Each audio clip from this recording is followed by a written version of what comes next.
Olá, ouvinte. Eu sou o Bergs. No conto anterior, eu contei uma história real que me impactou de verdade, indiretamente porque eu não era o protagonista, eu era apenas o ouvinte. Neste episódio, eu mais uma vez estive envolvido com a situação. Novamente eu não fui o protagonista, nem fui o ouvinte. Eu fui o espectador. Eu sofri junto. Uma pergunta. Quando você é fraco e não consegue se defender, é sinal de covardia? Quando você não toma nenhuma atitude, é sinal de covardia? Ou o verdadeiro covarde é aquele que se impõe perante aos mais fracos?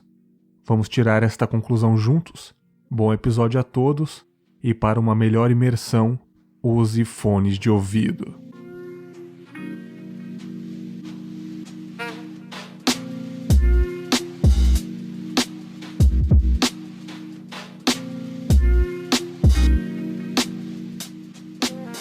O ano era 2005. Eu estava no final do ensino fundamental, 8ª série. Eu acho que foi o primeiro ano impactante de verdade para mim, pois eu tinha acabado de ir para um colégio novo, longe de casa. Minha mãe resolveu me transferir porque eu não estava me comportando direito no colégio do meu bairro. E ela também queria fazer uma experiência comigo. Eu fazer novas amizades, estudar com novos professores, um novo ambiente. Foi assustador no primeiro dia porque, além de estar em uma escola nova, eu estava em um horário novo. À tarde. Era um horário horrível. Eu estava estudando de manhã há anos, do lado do meu prédio. Em 10 minutos do fim das aulas, eu já estava abrindo a porta do meu apartamento, jogando a mochila no sofá e assistindo algum desenho no SBT. Agora não. Eu teria que almoçar rápido para não perder o horário do meu ônibus, sair no sol do meio-dia para ir à escola e ficar até escurecer. O primeiro dia de aula foi assustador, porque era o primeiro dia em uma escola nova, primeiro dia no ensino fundamental, primeira vez estudando longe de casa. Uma escola toda pichada, com aspecto de lugar violento, com certeza era um novo mundo para mim. Eu pareço estar exagerando, mas para um moleque de 14 anos que não era muito de sair das redondezas de onde eu morava e de repente estudar longe de casa, foi sim, muito assustador. Eu lembro de olhar pela janela da sala de aula, já quase no final do primeiro dia, e pensar, eu não vou voltar amanhã, eu não vou voltar amanhã. Claro que tudo isso não passou de uma histeria porque eu estava entrando em um novo ciclo. A minha vida saiu da rotina. Com o tempo, as coisas foram se acalmando, eu fui criando algumas amizades. Meu amigo Fábio, que também é ouvinte do Confábulas, é um dos amigos que eu levo até hoje para a vida. Um amigo em comum nosso, o Marcelo, que infelizmente não tenho mais contato, foi uma baita amizade na época, sim.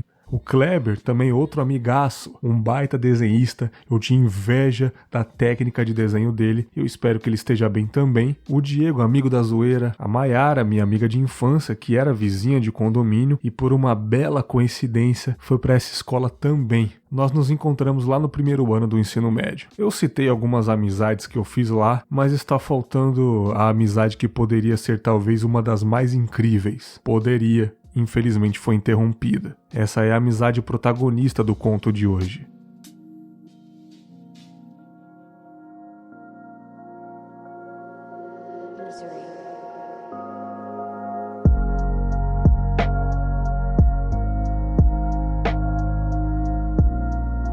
Para deixar o conto com mais liberdade, eu vou mais uma vez trocar o nome da pessoa, Rafael. O Rafael entrou alguns meses depois do início do ano letivo. Acho que 3 meses depois. Ainda na 8ª série. Se pra mim já foi assustador, imagina pra ele entrar dias depois, meses depois, quando todo mundo já estava se acostumando com o clima da sala. Mas diferente de mim, o Rafael era um cara muito simpático, muito extrovertido, se adaptou muito rápido, conversava com todo mundo e era muito, mas muito inteligente.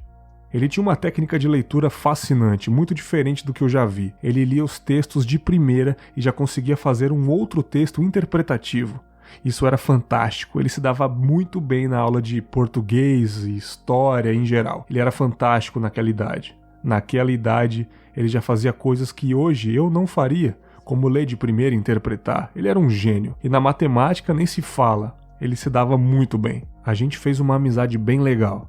Na época a gente ligava para casa um do outro para conversar sobre desenhos no final de semana ou depois das aulas. A gente falava sobre meninas bonitas na escola, Na sala ele me ajudava pra caramba em algumas lições e problemas de matemática. Ele pagava um lanche pra mim num dia, no outro eu ia lá, pagava um lanche, um salgado pra ele. A gente brincava de lutinha na hora do intervalo. Ele era o amigo que toda pessoa queria ter na escola. E eu tive esse privilégio. Eu não sei vocês, mas eu sempre tenho essa impressão de que quando está tudo bem, algo vai acontecer pra estragar isso. Eu já contei em algum podcast que a minha escola tinha muita briga. Já apontaram uma arma pra mim na saída do colégio porque eu simplesmente esbarrei no cara. Esse mesmo cara que não era estudante da escola, mas de algum jeito entrava lá pra chavecar as meninas, ele levava vinho pra beber com a rapaziada, se envolveu numa briga com os caras folgados da minha sala, acho que foi por causa de mulher também, e foi jogado pela janela. Pra você ver o nível. Acho que toda sala de aula tem a turma do fundão, né? E os meninos bagunceiros, os garotos malvados, os filhos da puta.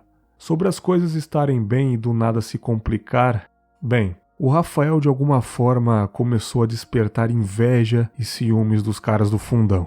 Porque ele era um dos mais inteligentes, quiçá o mais inteligente da sala, e também porque as meninas que, refletindo hoje, conversava com os caras folgados só pela aceitação, não estavam mais dando bola pra eles, e sim pro meu amigo Rafael, especialmente uma delas, a Carol, também nome fictício. O cara do boné, esse que eu não faço nem questão de nomear, era apaixonado pela Carol. Eu não sei se eles chegaram a ficar de fato, mas com a chegada do Rafael e o seu jeito, ela começou a gostar do Rafael. Foi aí que o clima não ficou mais agradável dentro da sala de aula. Os caras do fundão não mexiam com a gente, eles apenas falavam muito alto, atrapalhavam a aula e só. Com o tempo, começaram a infernizar a vida do Rafael. Davam uns pequenos chutes nele, escondia o caderno dele, tinha um moleque no meio dos caras folgados que era ordenado a ir na mesa do Rafael e dar um tapa na cabeça dele, senão ele apanhava e não era aceito no grupo. A pré-adolescência é isso, né? É a idade da aceitação social. Infelizmente nossa cultura é assim.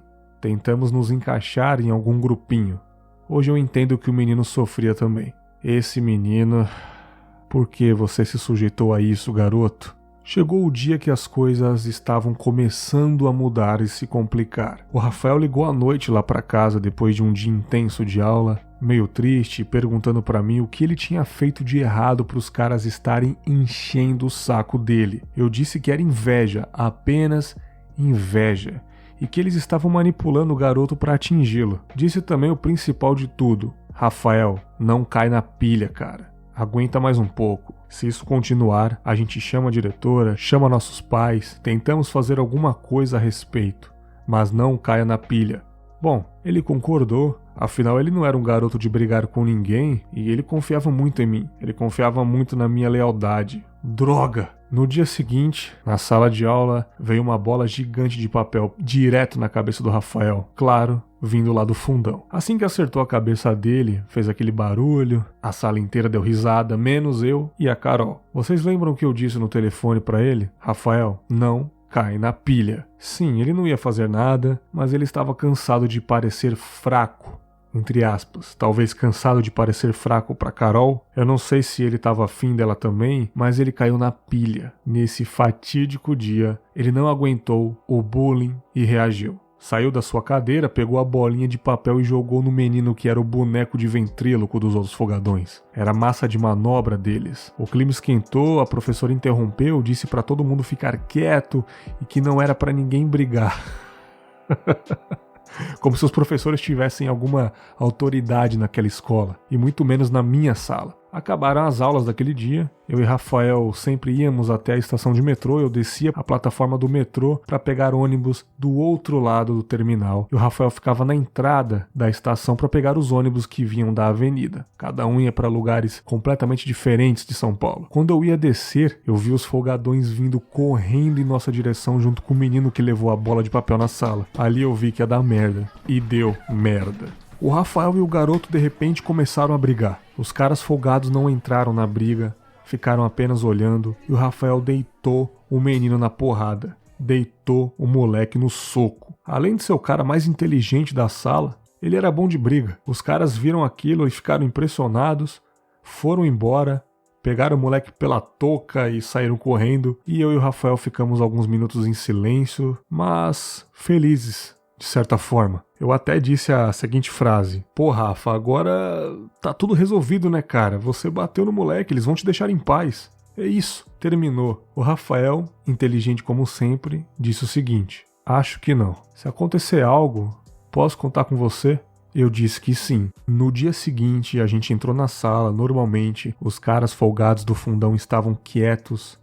Um menino que apanhou estava junto com eles bem recolhido no canto, e na minha cabeça, na minha mais ingênua imaturidade, não ia acontecer mais nada. Estava tudo em paz. Eu disse pro Rafael que eu ia ao banheiro, pois o professor estava atrasado. O Rafa deu uma olhada para trás e disse: cara, não tem como você segurar e ir depois da aula? Eu sorrindo disse que era jogo rápido, coisa de 5 minutos, eu não ia demorar. E fui.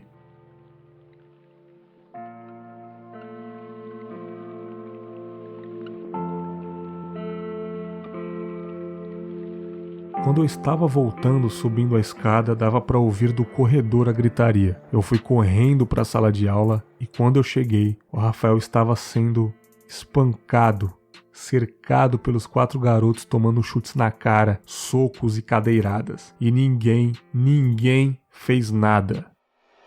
Todo mundo agitando, todo mundo gritando, batendo palma, batendo na parede, agitando a confusão de fato, botando gasolina no incêndio. Eu não tive reação, eu não consegui tomar nenhuma atitude, eu não fiz nada também. Diferentemente da galera, eu fiquei paralisado, chocado com aquela situação. Eu lembro até hoje dos caras saindo de perto da mesa do Rafael e falando pra ele sair da escola, senão as coisas iam ficar piores. Foi aí então que eu cheguei perto do Rafa e ele me disse uma única frase: valeu, hein, cara. Na hora me deu uma sensação de remorso misturado com confusão na mente, eu me perguntando o que ia acontecer depois, cara. Depois disso tudo, as coisas não iam ficar como antes. O Rafael, com toda a sua personalidade, simplesmente levantou de cabeça baixa, com a boca pingando de sangue, nem sequer pegou o material escolar, apenas desceu e não subiu mais. Os caras também foram chamados para a diretoria alguns minutos depois. Depois de um tempo, a mãe do Rafael apareceu e o levou para casa. Bom, aquele clima ficou estranho o dia inteiro, acabou o dia. Eu cheguei em casa e resolvi ligar para casa dele. A mãe do Rafael, que atendeu o telefone, disse que ele não queria falar com ninguém. Eu perguntei se ele ia para a escola no dia seguinte e ela disse que não, e desligou. Ele não foi no dia seguinte mesmo, ele não foi 2 dias depois, nem na semana seguinte. Ele não voltou mais. Os caras que bateram nele tomaram uma suspensão de 5 dias e nada mais. Apenas isso. Eles conseguiram o que queriam: se livrar do Rafael, se livrar de uma concorrência, se livrar do cara popular. O cara que estava tirando o destaque deles. Depois de um tempinho eu fiquei sabendo pela professora que o Rafael tinha voltado para a escola perto da casa dele. Eu não sei qual foi o real motivo dele sair de lá e vir estudar comigo. Com certeza não foi o mesmo motivo que o meu.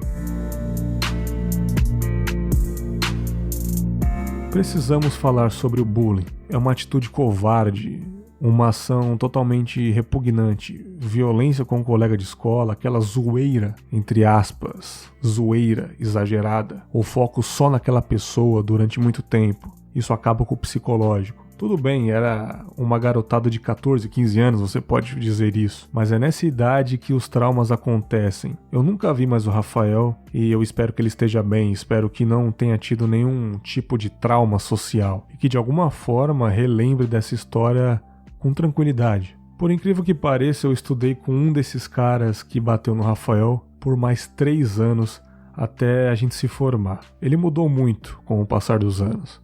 Ele não era mais aquele cara folgado, eu tenho certeza absoluta que ele tinha problemas em casa. Sabe por quê? Porque um dia o pai dele apareceu do nada na diretoria, na hora do intervalo, e ele ficou extremamente assustado.